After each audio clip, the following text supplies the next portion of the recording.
పోలీసులో పెరిగి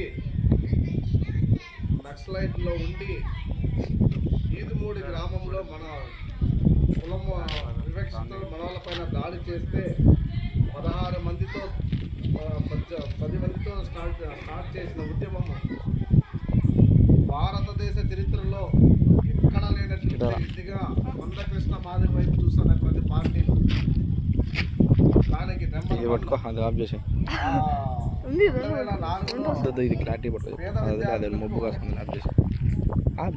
గుండె ఆపరేషన్ చేయించడానికి వీలు కాక చనిపోతున్నారు. అప్పుడు 2004 రాజశేఖర రెడ్డి ముఖ్యమంత్రిగా ఉన్న టైంలో పేద ప్రజలంతా చనిపోతా ఉంటే ఆపరేషన్ చేయించమని ఒక ముస్లిమ్స్ వాళ్ళ చేయించమని ముఖ్యమంత్రి గారిని కోరుతాను. నేను ఆర్థిక సహాయం 20,000 ఇస్తాను, నేను చేయించలేను అన్నాను. అట్లా కాదు, గవర్నమెంట్ పథకం పెట్టాలా, ఖచ్చితంగా ప్రతి పేద పిల్లలను బతికించాలని ముఖ్యమంత్రి గారి పైనే తిరగబడ్డ మాదిగ బిడ్డ మందకృష్ణ మాదిగ ముఖ్యమంత్రి గారి పైన ఎన్నో ఆఫర్లు ఇచ్చినా, ఎన్నో ఇది చేసినా కూడా, ఎంత చేసినా కూడా నా జాతికి నేను యావత్తు మీకు నిజమే చూపిస్తాను. ఏం చెప్పినాడు? మన పోరాటం వల్లనే ఆరోగ్యశ్రీ పథకాన్ని తెచ్చింది మందకృష్ణ మాదిగే. ఆరోగ్యశ్రీ పథకాన్ని తెచ్చింది మందకృష్ణ మాదిగే. ఈరోజు గుండె జబ్బుల పిల్లల ఆపరేషన్లో మన కరుణ వరం రాజేంద్ర గారిని స్టేజ్కి ఆహ్వానిస్తున్నాం.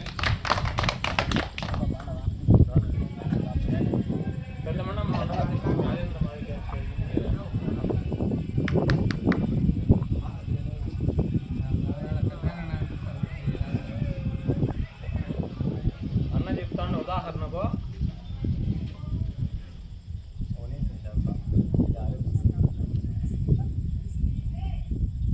2004లో సీఎం రాజశేఖర రెడ్డి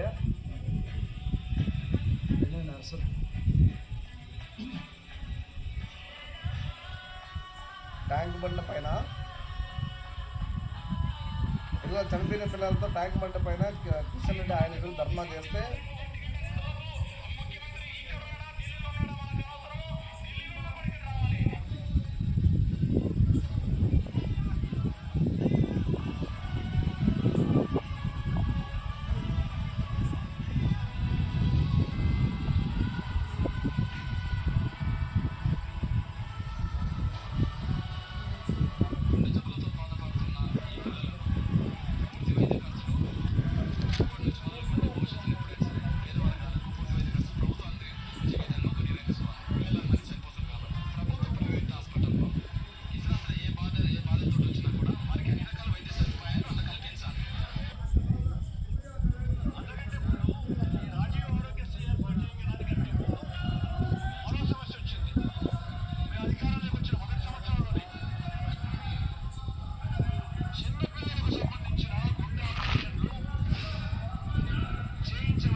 భార్య ఏఎన్ఎం, నా కూతురు పోస్ట్ ఆఫీస్ బ్రాంచ్ మేనేజర్. నేను మన జాతీయ బిడ్డలుగా నాకు మందకృష్ణ ఆదేశాలు ఇస్తే మేము ఎందుకు ఇక్కడ వచ్చి మీ ఊరికి కమిటీ వేయడానికి వచ్చాము, నాకేమి ఇంటికి తీర్థానికి లేదని కాదు. అందరికీ ఇక్కడ కూడా ఏ స్తోమత వాళ్ళకు ఉంటుంది. మన బిడ్డల కోసము వర్గీకరణ ఎందుకు సాధించాడు? మనకు వచ్చే ఉద్యోగాలన్నీ మన పిల్లలు చదువుకున్నా కూడా మాలోకి వెళ్ళిపోయారు. ఏబిసిడి వర్గీకరణ చేయాలని 30 ఏళ్ళు కాంగ్రెస్తో బీజేపీతో అందరితో పోట్లాడి ఉప్పెలలో వేరే గ్రౌండ్ నింపాలంటే ఆషామాషా కాదు. అంతా మీటింగ్కి వచ్చి నరేంద్ర మోడీ అర్థుకుని ఆయన ఏడిసి కన్నీళ్లు పెట్టి వర్గీకరణ సాధించిన ఏకైక వ్యక్తి అంటే మందకృష్ణ మాదిగే. మనం ఈరోజు మాదిగని చెప్పుకోవడానికి కూడా కారణం మందకృష్ణ మాదిగే. ఎందుకు మనం ఎవరి భూ కబ్జాలు చేయలేదు, మనం మర్డర్లు చేయలేదు. మన జాతి కోసం, మన జాతి యావత్తు, మన బిడ్డలు, మన ఉనికిని కాపాడుకునేదానికి మన ఎంఆర్పిఎస్ దండోరాకు ప్రతి ఒక్కరూ ముందుకు వచ్చి నడిపించి ఐక్యతగా ఉండాలని ప్రతి ఒక్కరిని మనస్ఫూర్తిగా కోరుకుంటున్నాం. ఈ ఇక్కడ నేను ఈరోజు ఇక్కడ నిలబడి మాట్లాడుతున్నాను అంటే కూడా నాకు ఉద్యోగంలోకి తీసుకొచ్చిన వ్యక్తి కూడా వెంకటప్ప. మా గురువు గారు ఢిల్లీ నేను చూసినట్టు కాదు, ఢిల్లీలో ఉద్యోగం చేయించిన అది ఎవరు పుణ్యమో మందకృష్ణ గారు పుణ్యం. మన వాళ్ళు మా ఫ్లైట్లో పోయినామా ఢిల్లీకి, ట్రైన్లో పోయామా, ఎందరికి అవకాశాలు ఇచ్చి ఎందరికి ఇచ్చి 30 ఏళ్ళు ఎన్ని జాతులు ఎన్ని ఎంపీ ఇస్తామన్నారు. రాజ్యసభ మొన్న కూడా వర్గీకరణ అయిన తర్వాత కూడా రాజ్యసభ ఇస్తామన్నారు. ఏమి రాష్ట్రపతికి కూడా అవకాశాలు కల్పిస్తారు. నా జాతి ముఖ్యమని, నా నల్ల కన్నవే నాకు ముఖ్యమన్నటువంటి వ్యక్తి మందకృష్ణ మాదిగ. ఆయన అడుగుజాడల్లో నడుస్తూ మాలాంటి నాయకులు ప్రతి గ్రామాన 2 రాష్ట్రాల్లో గ్రామ కమిటీలు మండల కమిటీలు రద్దుపరిచి మళ్ళీ సెప్టెంబర్ 9వ తేదీన జరిగే వరంగల్లో దానికి ప్రతి ఒక్కరూ ఉద్యమ కార్యాచరణకు గ్రామ కమిటీలు మండల కమిటీలు నిర్మాణం చేసుకొని రేపు రాబోయే భవిష్యత్తులో మనకు ఆరోగ్యశ్రీ పథకం కావచ్చు, ఆకలి కేకల పాదయాత్ర కావచ్చు, వికలాంగులకు కావచ్చు, మనము ఈ పొద్దు కూటమి ప్రభుత్వంలో కూడా ఒక భాగం మనం. కాబట్టి రేపు రాజకీయంలో ఎదుర్కోవాలని కూడా రేపు పొద్దున్నే ఎస్సీ రిజర్వేషన్ వచ్చిందనుకోండి, మన గ్రామానికి ఎవరైనా ఎన్నుకోవాలనుకోండి, మన నాయకులుగా ఎవరైనా ఒకరు ఉండాలా. ఈరోజు ఇంకా మనము మారుమూల ప్రాంతంలో భయాలకు గురయ్యి మనమంతా ఇదిగా ఉంటే, మన 10 మంది ఐక్యతగా ఉంటే ఎవరు మన పైకి ఏం చేసేది కాదు. మీకు అండగా నిలవడానికి, అండగా చెప్పడానికి మా గురువైనటువంటి నరేంద్ర అన్న గారు, మందకృష్ణ అన్న గారిని ఖచ్చితంగా దంబాలపల్లి నియోజకవర్గంలో మారుమూల ప్రాంతమైన ఈ గడ్డపైకి మందకృష్ణ మాదిగ గారిని రప్పించడానికి మా వంతు మేము నరేంద్ర కృషి చేస్తామని మీ గురువుగా సభాముఖంగా హామీ ఇస్తాంట.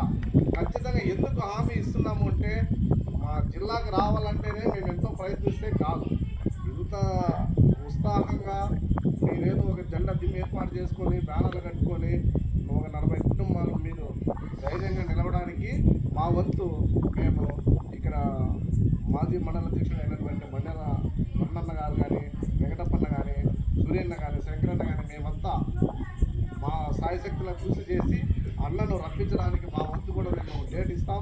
ఇక్కడి నుంచి కూడా మీ ఊరి నుంచి కూడా ఒక మంచి నాయకులుగా తయారు చేసి మీకు ఏ సమస్య వచ్చినా ఏ సిద్ధాంతం వచ్చినా అనగానపల్లి నుంచి వెంకటప్ప, కరపలకోట నుంచి మేము అవసరమైతే 112 చేస్తే ఎస్పీని కూడా ఇక్కడికి రప్పించడానికి కూడా మేము సిద్ధంగా ఉంటామని కూడా మీరు ధైర్యంగా ఉండండి.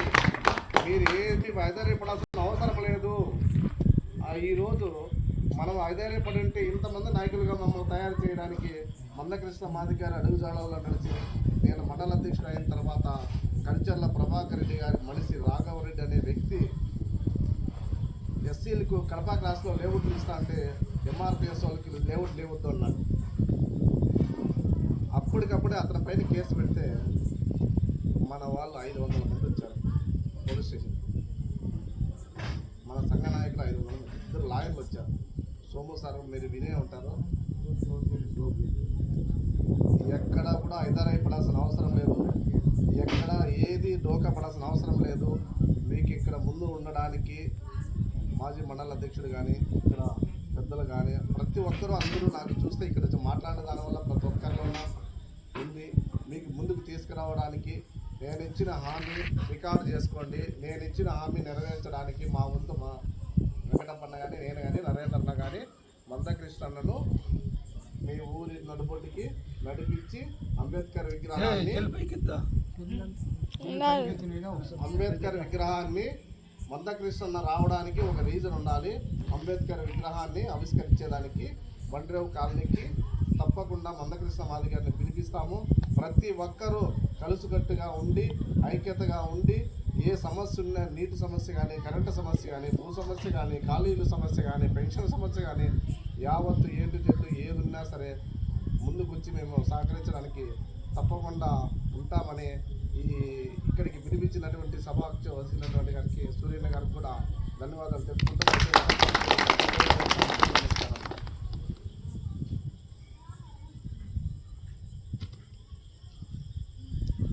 శమనన్న మాదిగ గారి ధన్యవాదంలో అలాగే